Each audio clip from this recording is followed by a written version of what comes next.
Vamos lá, mais perguntas. Adriana Fonseca, obrigado, Adriana. Querida, a Márcia Tiburi tem um livro que fala do ridículo político e o Bolsonaro tem esse elemento de fazer coisas ridículas. De novo, o termo ridículo, a Márcia deixa isso claro. Eu não li o livro todo, tá? Mas eu li algumas partes desse livro da Márcia. Ela deixa claro que existe um processo de ressignificação desse ridículo, né? O que é ridículo para nós não é para eles, tá?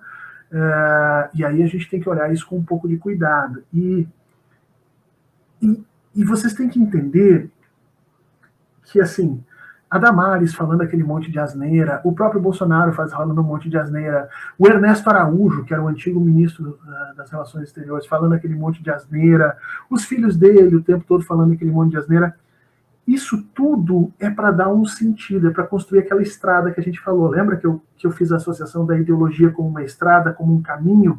A ideologia dá um limite, ela dá um norte, ela direciona as ações. E isso está o tempo inteiro sendo reformado, reforçado pela fala desses atores, né? Se você retirar isso deles, aos poucos essa ideologia vai se esfumaçando e esses indivíduos não vão tendo mais como se reconhecer, vão entrando dentro das suas caixinhas, vão guardando esses sentimentos sociais e psicológicos perversos, né?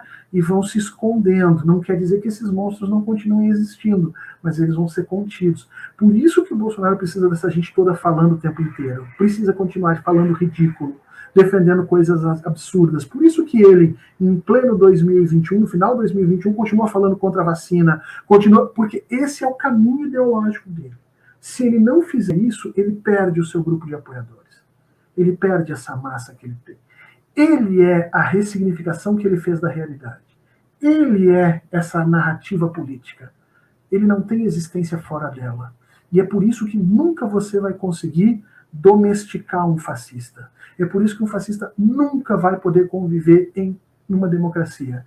Porque ele é a personificação dessa perversidade autoritária. Ele não vive sem ela.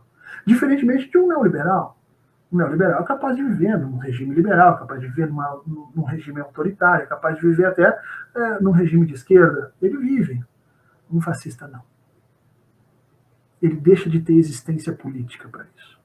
Ele deixa de significar. E isso é pior que a morte para eles.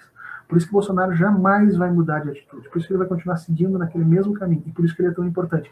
E isso é a força e a fraqueza do fascismo. A força porque ele é verdadeiro, no sentido de que eles acreditam nisso mesmo, e, portanto, ele impele força política nos outros.